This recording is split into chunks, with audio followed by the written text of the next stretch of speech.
A black boy from a rental apartment claiming his daddy's a 4-star general. That's the most ridiculous lie I've heard in 23 years of teaching.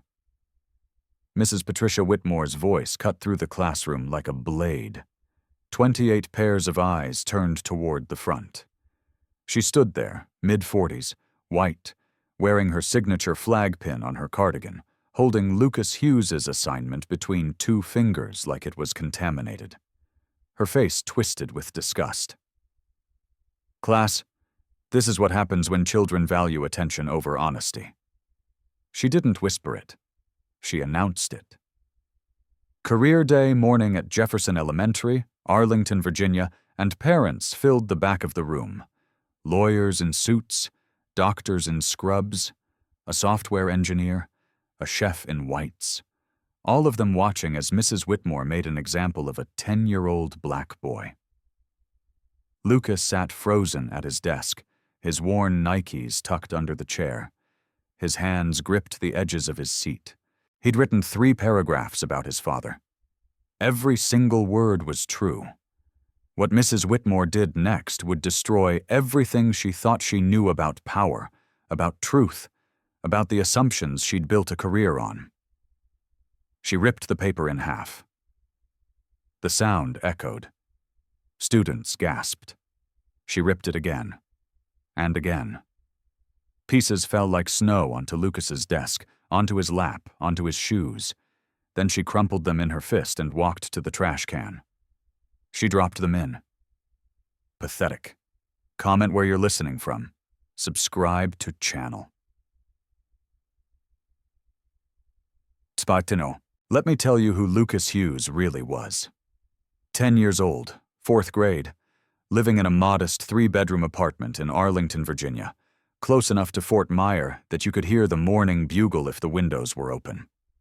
The Hughes family didn't advertise what they were.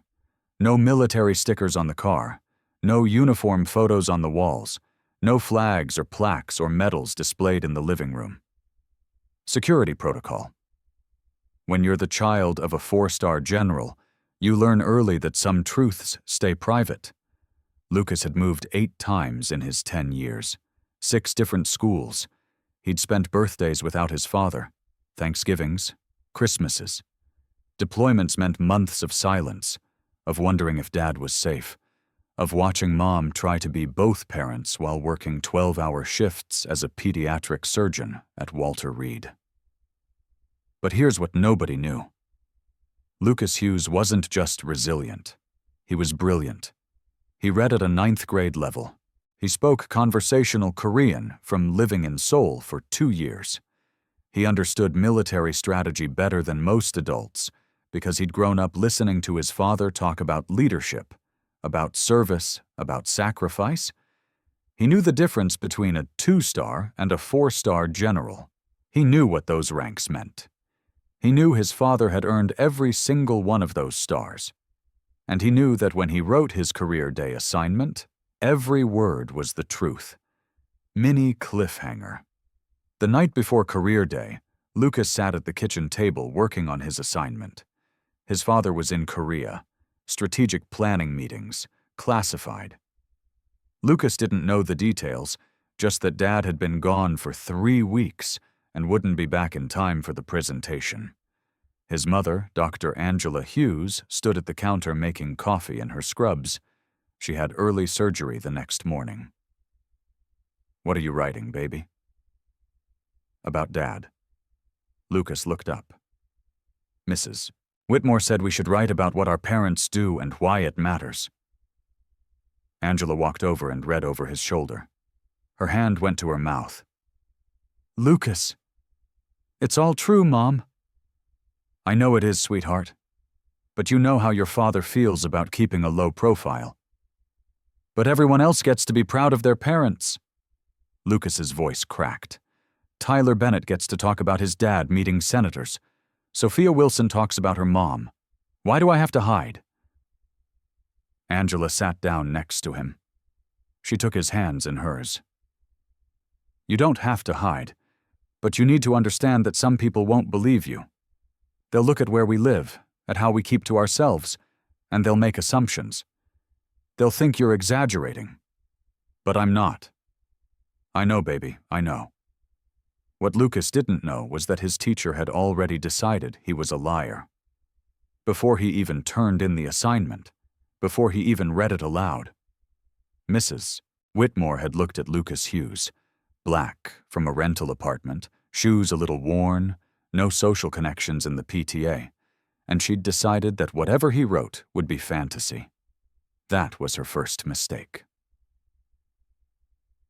Jefferson Elementary served everyone. Military families rotating through Fort Myer. Diplomat kids whose parents worked at embassies downtown.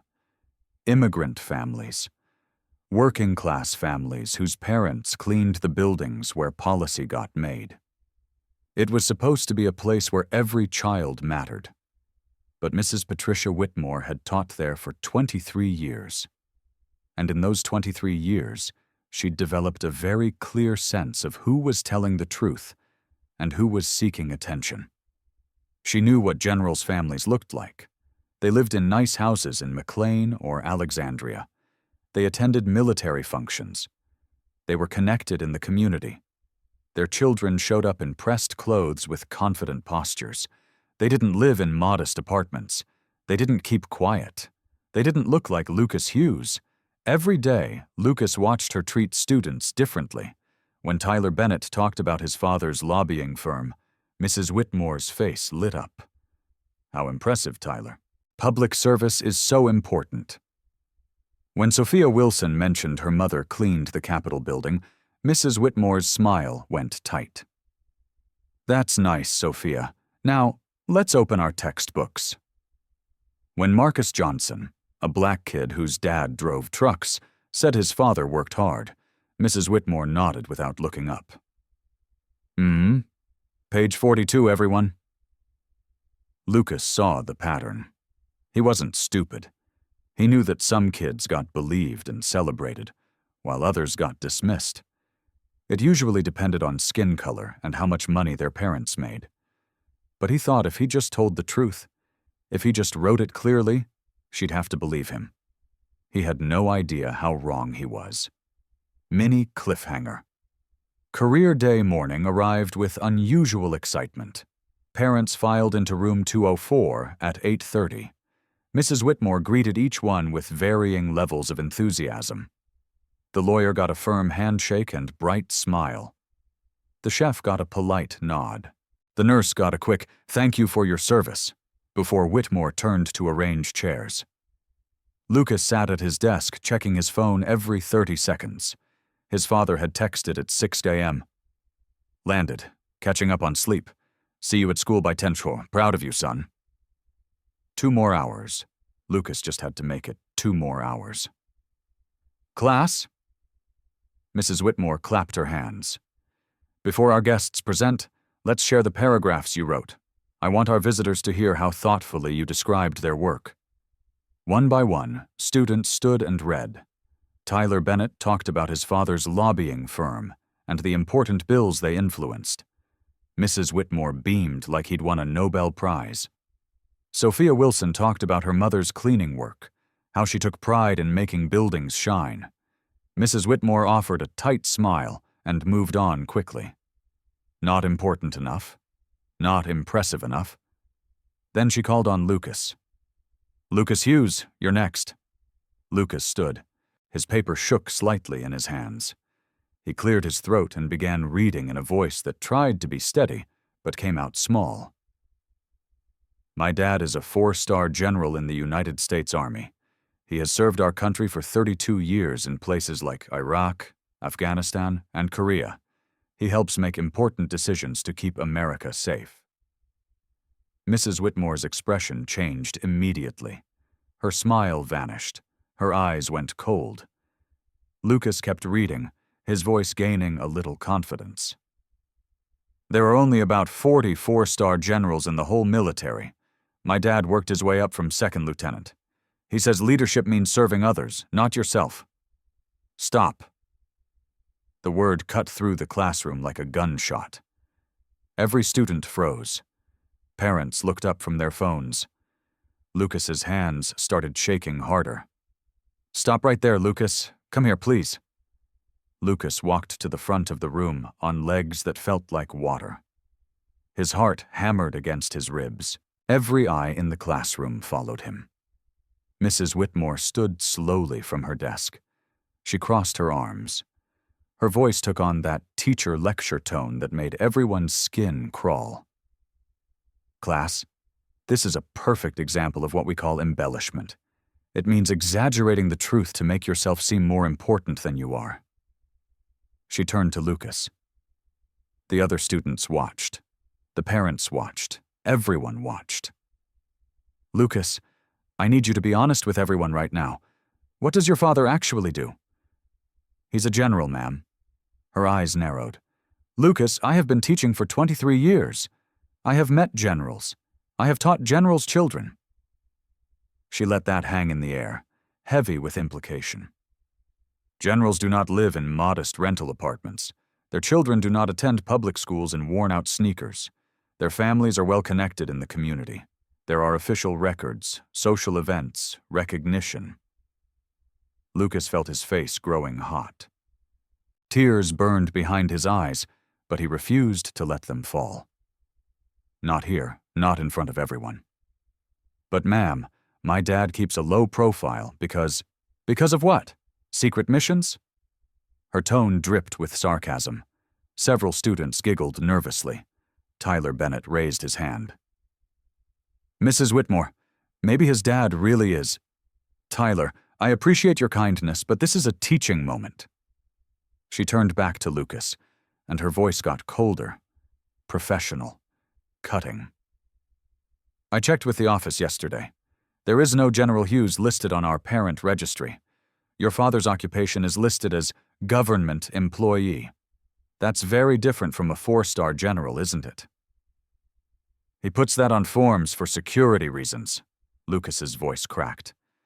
"He told me..." "Enough." The classroom jumped at her raised voice. "You will sit down right now. You will rewrite this assignment with the truth. And you will apologize to this class and to our guests for wasting everyone's time with fantasy stories. Do you understand me?"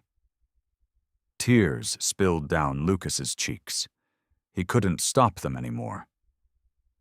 But he didn't sit down. He stood there, a 10-year-old black boy being called a liar in front of parents and peers, and he said the thing his father taught him to say when people doubted him. "My dad didn't raise a liar, ma'am." The room went completely silent. Mrs. Whitmore's face flushed red. Several parents shifted uncomfortably in their seats. You could hear breathing.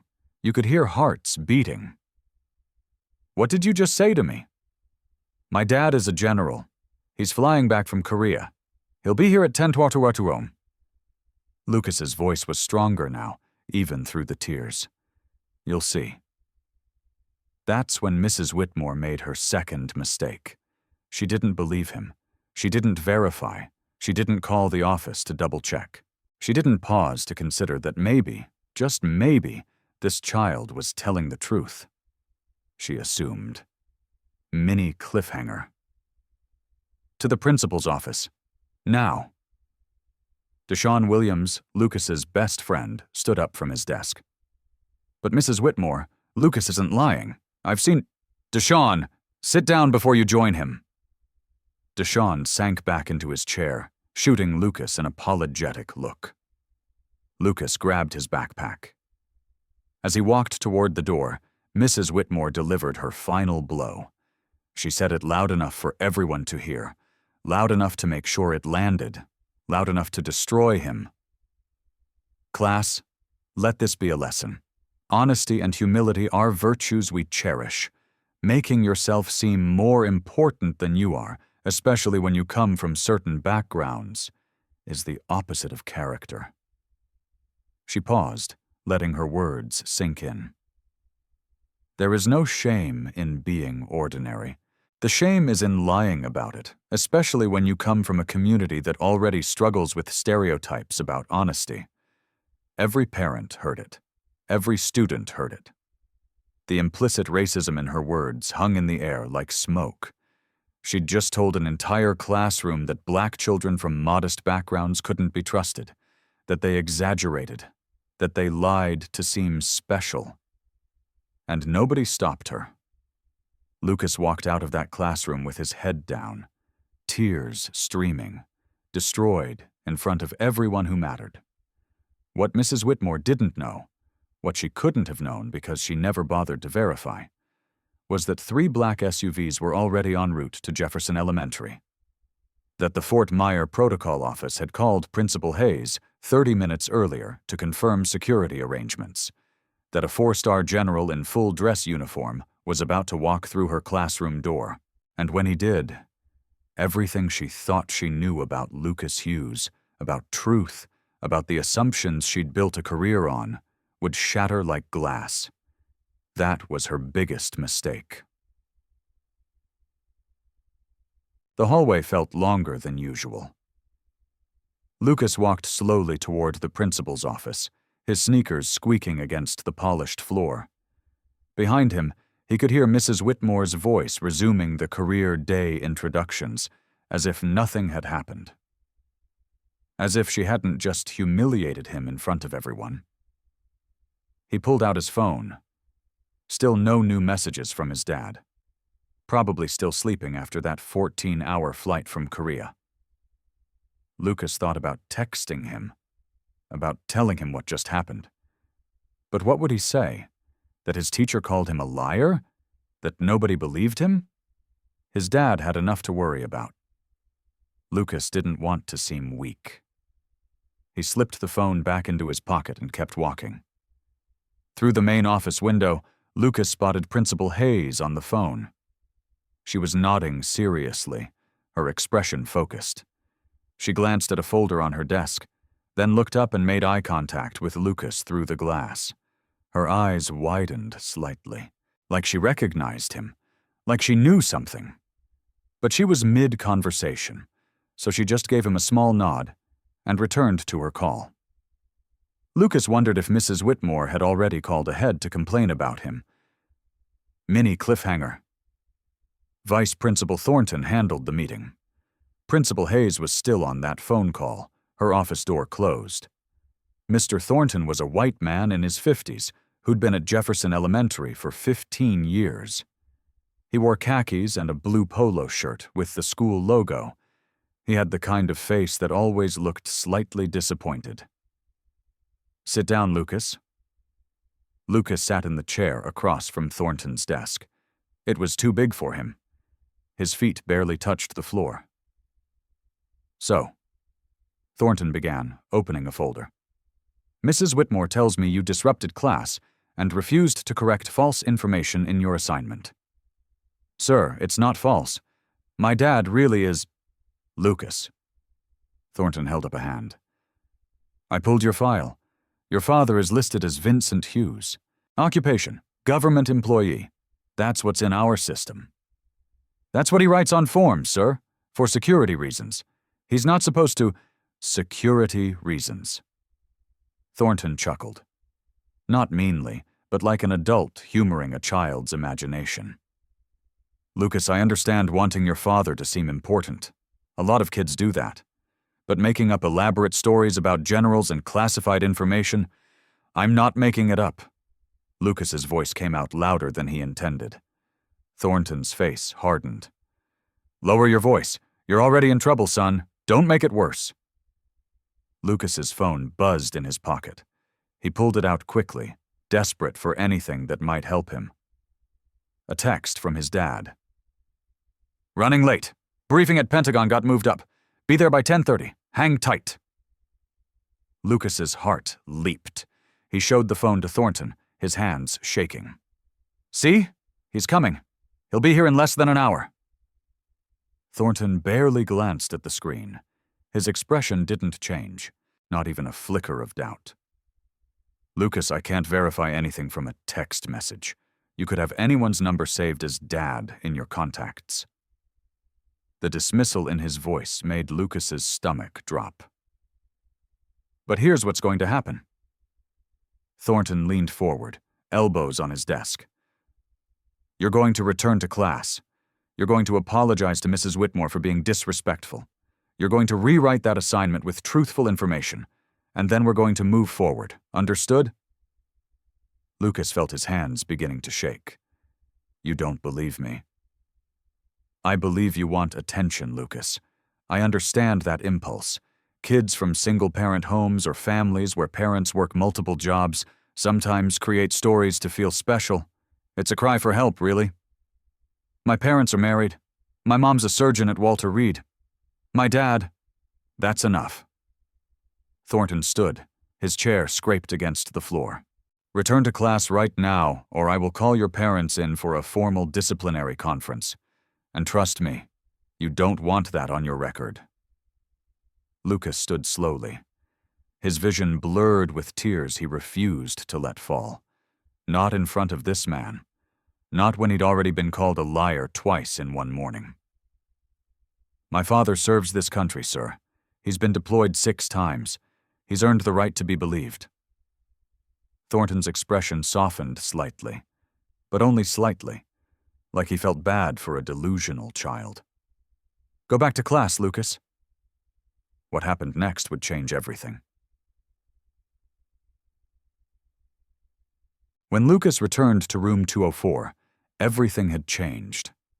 Parents now filled the back and sides of the classroom, sitting in a semicircle of borrowed chairs. Career day was in full swing. Mrs. Whitmore stood at the front, introducing Mr. Bennett.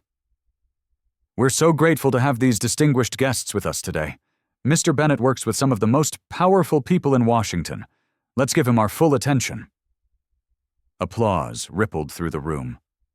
Lucas slid into his seat as quietly as possible, trying to disappear, trying to become invisible. Deshawn leaned over and whispered, You okay? Before Lucas could answer, Mrs. Whitmore's voice cut across the room like a knife. Lucas, do you have something to share with the class?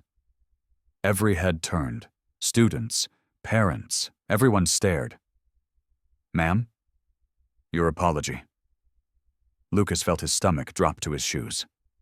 The room went completely silent. This wasn't just his classmates anymore. There were adults here, professional people, watching him be humiliated, watching a 10-year-old black boy being forced to apologize for telling the truth.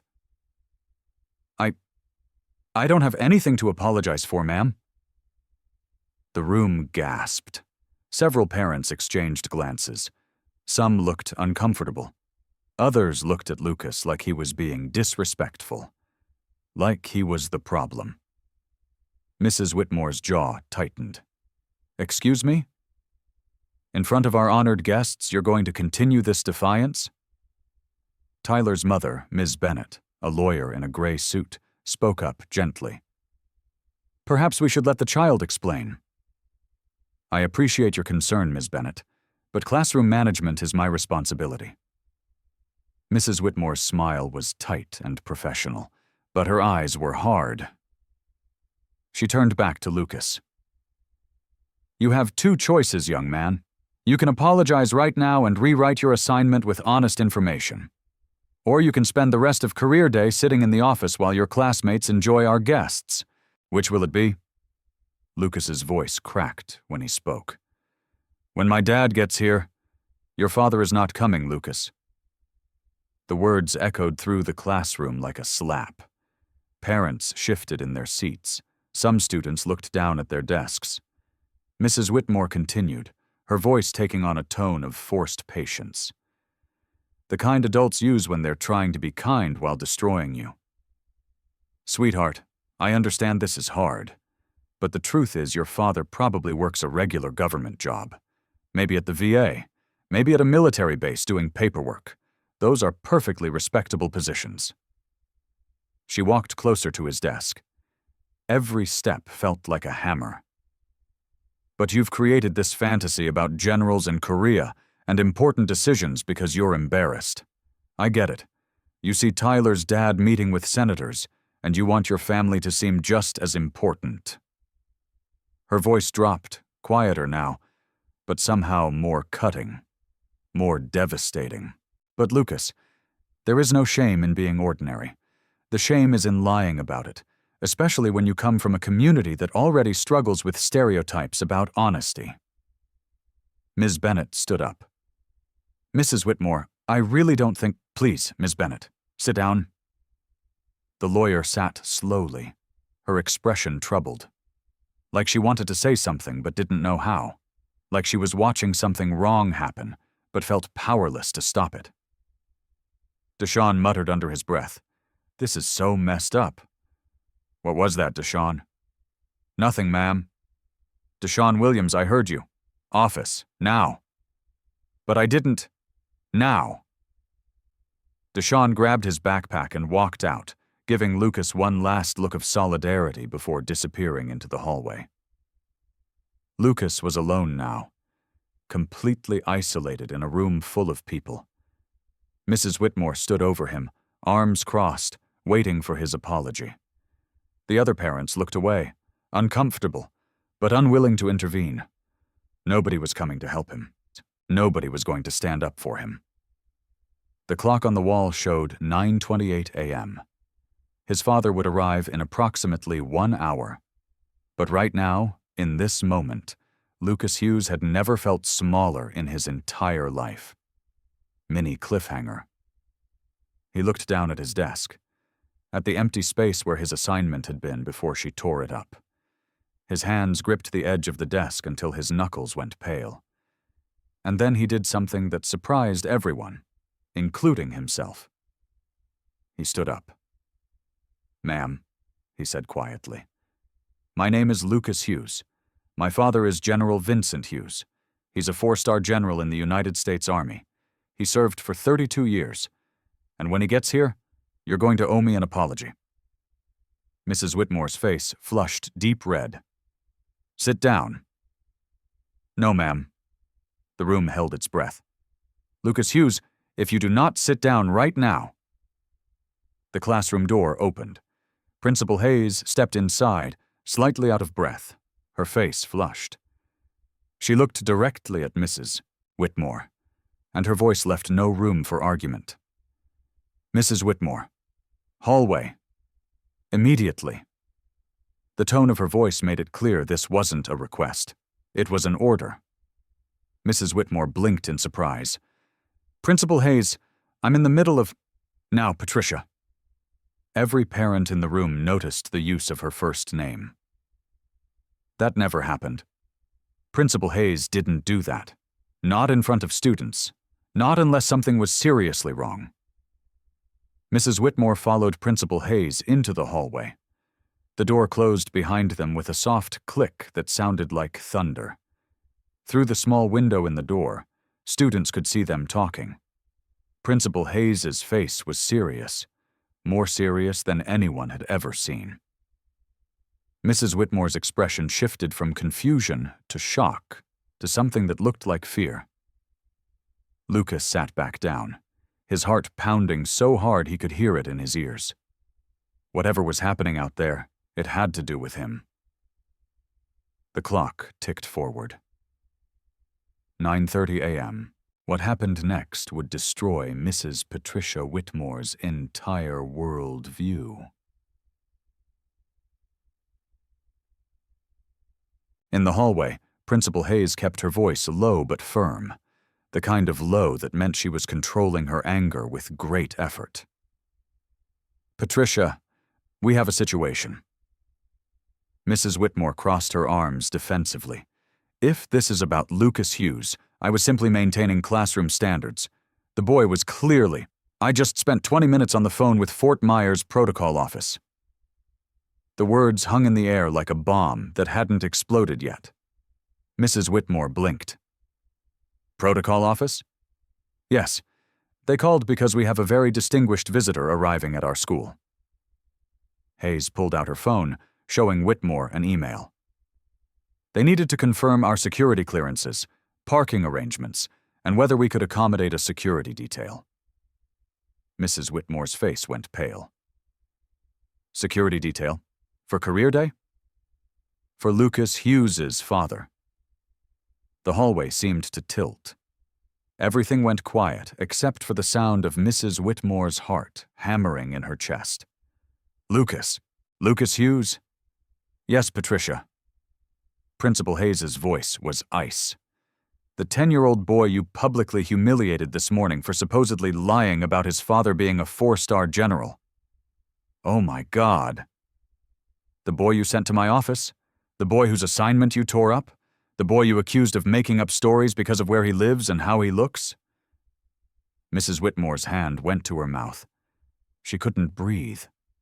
Couldn't think. I thought he was exaggerating. He lives in that modest apartment complex. The father isn't on any social registers. There was no indication. Because senior military officials maintain low profiles for security reasons. Principal Hayes had never raised her voice at a teacher in 15 years of administration, but she was raising it now. "I have spent the last half hour on the phone with a very polite but very firm aide explaining why a 4th grader was called a liar for telling the truth about his father's service." Through the hallway windows, both women could see movement outside. 3 black SUVs pulled into the school's front circle. Men in dark suits stepped out first. Secret Service or military security. Hayes wasn't sure which. They moved with practiced precision, scanning the area with the kind of efficiency that said they'd done this 1,000 times before. Then from the center vehicle, a man stepped out. He was tall, dignified, wearing full military dress uniform. The dark blue jacket was immaculate. Medals covered his chest in neat rows, each one representing service, sacrifice, campaigns most people would never know about. On each shoulder, 4 silver stars caught the morning sunlight. General Vincent Hughes had arrived. Mrs. Whitmore felt her knees go weak. "Oh God, he's real!" "Yes, Patricia, he's real. And right now he's walking into my school to pick up the pieces of what you did to his son." Inside the classroom, students and parents noticed the commotion outside. "Is that the president?" one kid whispered. "Look at all those security guys." Mr. Bennett, the lobbyist, stood and moved to the window. His eyes widened. That's a 4-star general." The room erupted in whispers. Parents pulled out phones. Students pressed against the windows. Lucas sat frozen at his desk. Through the window, he could see his father walking toward the school entrance, with that calm, measured stride he'd seen 1,000 times. That walk that said nothing rattled him. Nothing scared him. His dad was here. In uniform. Everyone was about to see the truth. Mini cliffhanger. General Vincent Hughes walked through Jefferson Elementary's main entrance like he was reviewing troops. Calm. Measured. Taking in every detail. The security personnel remained outside per his instructions. This wasn't a military operation. This was a father checking on his son. Principal Hayes met him in the main hallway, her hands slightly shaking. "General Hughes, sir. I'm Principal Hayes. I want to apologize." He shook her hand firmly but briefly. "Principal Hayes, I appreciate you accommodating the short notice. I apologize for the disruption to your school day." His voice was professional, controlled, but there was steel underneath, the kind of voice that had commanded thousands of soldiers and didn't waste words. "I understand there was some miscommunication regarding my son's assignment." Behind Hayes, Mrs. Whitmore stood frozen, her face the color of chalk. General Hughes's eyes moved to her. Not angry, just assessing. The way a commander assesses a situation before deciding how to handle it. "You're Lucas's teacher?" Yes, sir. Mrs. Whitmore. General, I want to apologize. There was a terrible confusion about confusion." He let the word hang there. "My son was called a liar in front of his peers for telling the truth about his father's service. Where exactly was the confusion?" Mrs. Whitmore had no response. Her mouth opened, but no words came out. General Hughes continued, his voice quiet but cutting like a scalpel. Ma'am, I've spent 3 decades leading soldiers. One thing I've learned in that time, assumptions about people based on how they look, where they live, or what you think they should be, those assumptions are usually wrong, and they're always dangerous. He adjusted his uniform jacket slightly. The medals caught the light. Each one told a story of sacrifice Mrs. Whitmore would never understand. I've commanded troops in combat zones. I've briefed presidents and foreign ministers. I've made decisions that affected thousands of lives. But right now, the most important thing I need to do is check on my 10-year-old son, who was humiliated for telling his truth. His eyes never left hers. Where is Lucas? The classroom door opened. Principal Hayes entered first, her professional smile not quite hiding the stress in her eyes. Class, we have a very special guest joining us for Career Day. Mrs. Whitmore followed, looking like she might be sick. Then General Vincent Hughes stepped through the doorway. The effect was immediate and absolute. The room went silent. Not classroom silent, cemetery silent. The kind of silent that happens when everyone's breath catches at the same time. Every parent stood without thinking. Mr. Bennett, who regularly dined with senators, actually straightened his posture like a cadet. Dr. Carter, the surgeon, placed her hand over her heart. The military families in the room recognized the rank immediately. 4 stars. You don't see 4 stars walk into an elementary school every day. Lucas saw his father, and everything he'd been holding inside broke open. Dad. His voice was small, broken, relieved. General Hughes's professional demeanor cracked for just a moment. His eyes found his son sitting at that desk, tear-stained and exhausted.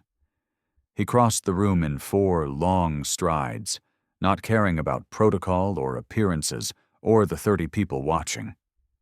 He knelt down to Lucas's level, right there in front of everyone, and pulled his son into his arms. I'm here, Lucas. I'm here. I'm sorry I was late. Lucas buried his face in his father's uniform and cried.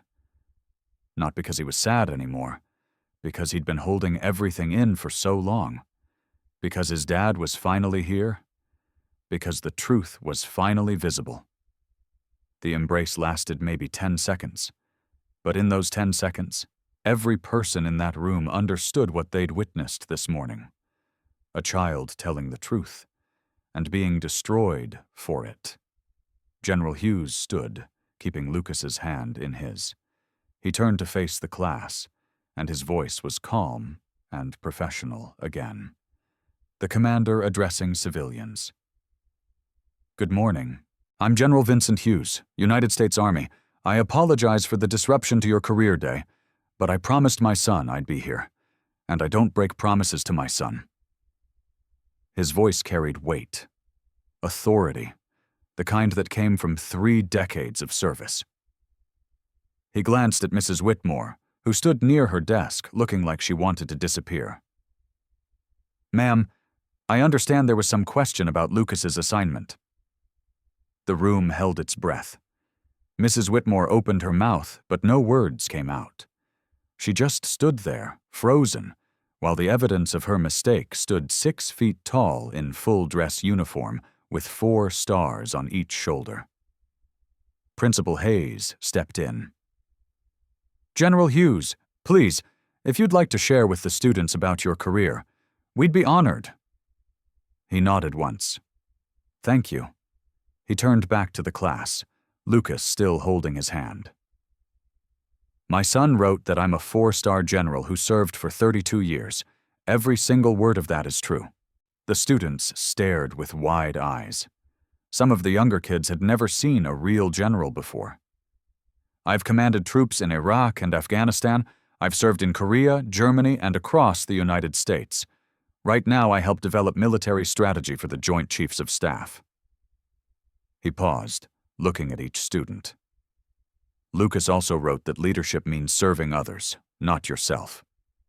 He learned that by watching his mother, Dr. Angela Hughes, a pediatric surgeon who saved children's lives while I was halfway around the world. He learned it by moving 8 times, by changing schools 6 times, by spending birthdays and Christmases and Thanksgivings without his father because I was deployed. His voice was steady, but there was emotion underneath. My son didn't exaggerate in his assignment. If anything, he was modest. The truth of what military families sacrifice is harder than anything he wrote on that paper. His eyes moved to Mrs. Whitmore. The entire class followed his gaze. When a child tells you their truth, especially when that truth is difficult or doesn't match your expectations, the first instinct should be to listen, not to assume they're lying because their truth makes you uncomfortable. The room was absolutely silent. Mrs. Whitmore's voice came out as a whisper, but in the quiet, everyone heard it. General Hughes, I owe Lucas an apology. A real one. She turned to face Lucas, tears streaming down her face. Lucas, I was wrong. Completely, utterly wrong. I made assumptions about you and your family based on things that had nothing to do with who you are. I judged you. I didn't listen to you. I didn't believe you, and I hurt you. Her voice broke. You deserved so much better from me. You deserved to be believed. I am so sorry. Lucas looked at his father, who gave him a small nod. Your choice, son. Lucas took a breath. When he spoke, his voice was steady, stronger than it had been all day. Mrs. Whitmore, my dad says everybody makes mistakes. He says the important thing is what you do after you make them. The wisdom in those words, coming from a 10-year-old who'd been humiliated hours earlier, hit everyone in the room. Maybe you could, believe kids more, even when their stories sound too big to be true. Mrs. Whitmore wiped her eyes. I will, Lucas. I promise I will. What happened next changed everything. Deshawn was brought back from the office. General Hughes shook his hand and thanked him for standing up for Lucas. That took courage, young man. Never lose that. Tyler Bennett approached Lucas afterward. I'm sorry I didn't say more earlier. That was really brave what you did. Other students gathered around Lucas, not with pity now, but with respect, with understanding, with the knowledge that he'd stood in his truth even when everyone doubted him. Mr. Bennett, the lobbyist, approached General Hughes. Sir, I work with members of Congress every day. What you said about listening first, I needed to hear that too. Ms. Wilson, who cleaned the Capitol building, shook the general's hand with tears in her eyes. Thank you for what you said about service. Every kind. Principal Hayes made an announcement to the class that would echo through Jefferson Elementary for years. Effective immediately, this school will be implementing comprehensive implicit bias training for all staff members. What happened this morning should never happen again. Mrs. Whitmore nodded, her hand over her heart. I'll be the first to sign up. Then the general did something unexpected. From his pocket, he pulled out a small gold coin, a command coin from his unit. These were traditionally given for exceptional service. He placed it in Mrs. Whitmore's hand. I'm not giving you this for what happened this morning, ma'am. I'm giving it to you for your apology. That took real courage. Use it to remember that growth comes from our mistakes, not our successes. Mrs. Whitmore clutched the coin, nodding, unable to speak through her tears.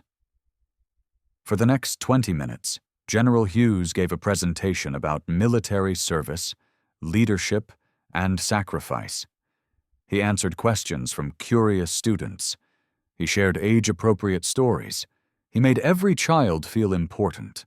And at the end, Principal Hayes suggested a class photo. Students gathered around the general. Lucas stood front and center, his hand in his father's hand, wearing the biggest smile of his life. That photo would go viral on social media within 48 hours. But right now, in this moment, it was just a son standing with his dad.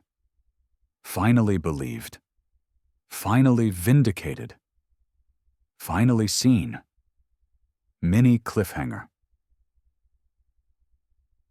That evening, the Hughes family sat together in their modest Arlington apartment. The same apartment Mrs. Whitmore had judged as proof that Lucas was lying. Dr. Angela Hughes had left surgery early when Vincent called to tell her what happened. Now she sat on the couch with Lucas tucked under her arm, still in her scrubs. General Hughes sat across from them, out of uniform now, back in jeans and a t-shirt, just a dad again. "How are you feeling, baby?" Angela asked, smoothing Lucas's hair. "Tired." Lucas leaned into his mother. "But good, I think." "What did you learn today?" his father asked. Lucas thought about it carefully. His parents had always taught him to find lessons in hard experiences. "I learned that telling the truth is really hard sometimes, especially when people don't want to believe you. But you should still do it anyway." Vincent nodded. "What else?" "That people's ideas about you can be totally wrong. But that doesn't mean you should change who you are to fit what they expect." Angela kissed the top of his head. "That's very wise, Lucas." "But Dad?" Lucas looked up at his father. "Yeah, son? Why didn't you just tell the school about your job before? Then this wouldn't have happened." It was a fair question, one that Vincent had been asking himself all afternoon. He leaned forward, elbows on his knees. "Lucas, your worth has nothing to do with my rank. You're valuable because of who you are. You're kind, you're honest, you're brave. I never want you to think you need my accomplishments to matter." He paused. "But I also realize now that keeping such a low profile put you in an impossible position. You shouldn't have had to defend your truth alone. So what happens now? Now we make sure this never happens to another kid at Jefferson Elementary, or anywhere else." That's when everything changed. 3 months passed. Jefferson Elementary looked different now. Not physically, but the culture had shifted in ways that couldn't be measured by test scores or attendance records. Every staff member completed comprehensive implicit bias training. It wasn't optional. Principal Hayes made it a requirement for continued employment. The training covered racial bias, class bias, and the danger of assumptions. Real scenarios, uncomfortable conversations, necessary growth. Mrs. Patricia Whitmore attended every session. She didn't just participate, she helped lead them. In a faculty meeting 2 months after the incident, she stood in front of her colleagues and shared her experience. 3 months ago, I hurt a child because I couldn't see past my own assumptions. I looked at Lucas Hughes and decided his truth was impossible because it didn't match the picture I had in my head of what a general's family should look like." Her voice was steady now, stronger. "I've spent the last few months examining my biases, the ones I didn't even know I had. I've learned that my instincts about students were often just prejudices dressed up as experience." She held up the command coin General Hughes had given her. "I keep this on my desk, not as a trophy, as a reminder that growth comes from our mistakes, not our successes." The training led to real policy changes, new protocol, verify before questioning. If a student makes a claim about their family that seems unusual, the first step is to check with parents, not to interrogate the child. The Student Council, inspired by Lucas's experience, created the Truth and Trust Initiative, a peer support system where students could talk about times they felt unheard or disbelieved. Lucas became one of the founding members. Mrs. Whitmore's classroom changed too. On the first day back after the incident, she gathered her students and created a new classroom charter. The kids helped write it. It hung on the wall now in large letters. "In this classroom, we believe first and question respectfully. We never assume someone is lying because their truth seems impossible. Everyone's story matters." Every student signed it, even Lucas, especially Lucas. Mrs. Whitmore also started a monthly family stories circle. Students could share about their families without judgment. The goal wasn't to compare or compete, just to listen and learn. During one session, Sophia Wilson talked about how her mother took pride in her cleaning work at the Capitol building, how she knew every hallway and office, how senators sometimes asked her advice about the building's history. Mrs. Whitmore listened differently now. She heard the pride in Sophia's voice, instead of dismissing it as less important than other careers. Deshaun talked about how his dad could diagnose car problems just by listening to the engine, how he'd built his small mechanic shop from nothing. Tyler Bennett surprised everyone by saying his dad's lobbying job seemed less important after meeting General Hughes, that he'd started thinking about what service really meant. And Lucas, he talked about military families, about sacrifice, about the kids who move constantly and miss their parents and keep going anyway.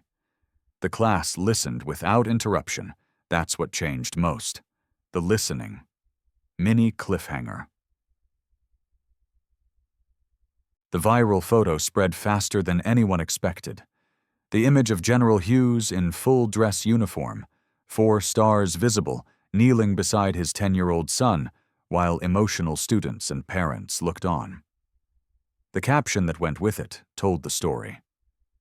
How a teacher had called a black student a liar for writing about his father's service, how she'd torn up his assignment, how she'd humiliated him publicly, and how a 4-star general had walked into that classroom to stand beside his son. News outlets picked it up. The story appeared on local news, then national broadcasts. Social media exploded with reactions. Some people focused on the racism, others on the classism, many on the courage it took for Lucas to stand his ground. But the most shared aspect was Mrs. Whitmore's apology and transformation. People were tired of stories where the antagonist faced consequences, but never changed. This was different. This showed redemption was possible. 3 months later, Mrs. Whitmore received invitations to speak at education conferences about implicit bias. She accepted some, declined others, but always emphasized the same message. I'm not a hero of this story. I'm the cautionary tale. But I'm proof that people can change if they're willing to do the hard work. Lucas today is different from the scared 10-year-old who stood at the front of that classroom. He's more confident, still humble, still kind, but no longer afraid to share his truth. He started a peer mentoring program at Jefferson Elementary, where older students help younger ones navigate difficult situations. The first rule of the program: believe first. Question with kindness. His friendship with Deshaun grew stronger. Tyler Bennett became a regular at their lunch table. Even Sophia Wilson joined their group. They called themselves the Truth Squad, kids who committed to listening to each other's stories without judgment. General Hughes attended school events when his schedule allowed, not in uniform, just as Lucas's dad. He wanted his son to know he was proud of him for who he was, not what his father did. Dr. Angela Hughes continued saving lives at Walter Reed, but she made sure to attend every one of Lucas's presentations about military families, because that's what this was really about. Not generals or ranks or positions, but a family that loved each other, and a son who learned that truth, even when it's hard, is always worth defending. The Hughes family went back to their quiet life. But Jefferson Elementary, and everyone who heard Lucas's story, was forever changed. Sometimes the bravest thing you can do is stand in your truth, even when the whole world tells you you're wrong, especially then. Lucas Hughes's story is one child's experience in one classroom in Arlington, Virginia. But it represents something much larger happening in schools across America every single day. Right now, somewhere, a child is being told their truth doesn't matter because it doesn't match someone's expectations. A black student is being questioned more harshly than their white classmates. A child from a working-class family is being dismissed because adults assume they're exaggerating. A military kid is being misunderstood because people don't see the sacrifice behind their calm exterior. And most of the time, there's no 4-star general walking through the door to make it right. So the question becomes, what do we do about it? The statistics are sobering. According to the U.S. Department of Education, black students are suspended or expelled at 3 times the rate of white students for the same infractions. Subjective offenses, things like defiance or disruption, account for most of these disparities. Translation: when a teacher has to use judgment about whether a student is being disrespectful, black students are punished more severely. The same study found that 72% of teachers have never received any training in recognizing their own implicit biases. They're making decisions about children's futures based on assumptions they don't even know they have. Another study from the American Psychological Association found that black boys as young as 10 are seen as less innocent and more adult-like than their white peers. They're given less benefit of the doubt, less grace, less childhood. Lucas Hughes experienced all of this in one morning, and his story shows us the real cost. Children who feel unheard in school are 4 times more likely to disengage academically. They stop raising their hands, stop sharing their stories, stop believing their truth matters. That's the invisible damage of bias. Not just the moment of humiliation, but the slow erosion of a child's belief in themselves. But Lucas's story also shows us something else. That change is possible, that people can grow, that systems can improve when we demand better. Mrs. Whitmore could have denied what she did. She could have made excuses. She could have blamed Lucas for being too sensitive. Instead, she did the harder thing. She looked at her own biases. She apologized sincerely. She changed her classroom and her approach to teaching. That doesn't erase what she did, but it shows a path forward. Jefferson Elementary could have swept the incident under the rug. Instead, they implemented mandatory bias training. They changed their policies. They created systems to prevent it from happening again. That's how institutions improve, by acknowledging harm and taking concrete action to prevent future harm. And Lucas, he could have let that experience make him small and quiet. Instead, he started a peer mentoring program. He shared his story. He helped other kids find their voice. That's resilience, not because trauma made him stronger, but because he chose to use his experience to help others. So what can you do? First, ask yourself some hard questions. When someone tells you their truth, especially someone from a marginalized community, do you believe them? Or do you immediately look for reasons to doubt? When a child shares something that seems unusual or impressive, is your first instinct to celebrate them or to question whether they're exaggerating? When you see someone being treated unfairly, do you speak up? Or do you stay silent to avoid making things awkward? These aren't comfortable questions, but they're necessary ones. Second, take action. If you're a parent, talk to your child's school about implicit bias training. Ask what policies they have to protect students from discrimination. If you're a teacher, examine your own classroom. Are you giving every student the same benefit of the doubt? Or are your assumptions affecting how you treat them? If you're just someone who heard this story and felt something, share it. Conversations change culture. The more we talk about these issues, the harder they are to ignore. And finally, teach the children in your life that their truth matters, that they don't have to shrink themselves to make adults comfortable, that standing in your truth, even when it's hard, is always worth it. General Vincent Hughes didn't walk into Jefferson Elementary that morning to humiliate a teacher. He walked in to stand beside his son. to show Lucas and every child watching that truth matters, that you matter. The question now is, what will you do with that message? Will you scroll past this story and forget it by tomorrow? Or will you let it change how you listen, how you believe, how you treat the people around you? Because here's the truth that Lucas Hughes learned at 10 years old. One person standing in their truth can change an entire system, but only if the rest of us are willing to listen. So let me ask you, have you ever been disbelieved when telling your truth? Have you ever watched someone else's truth get dismissed because it didn't match expectations? Have you ever stayed silent when you should have spoken up?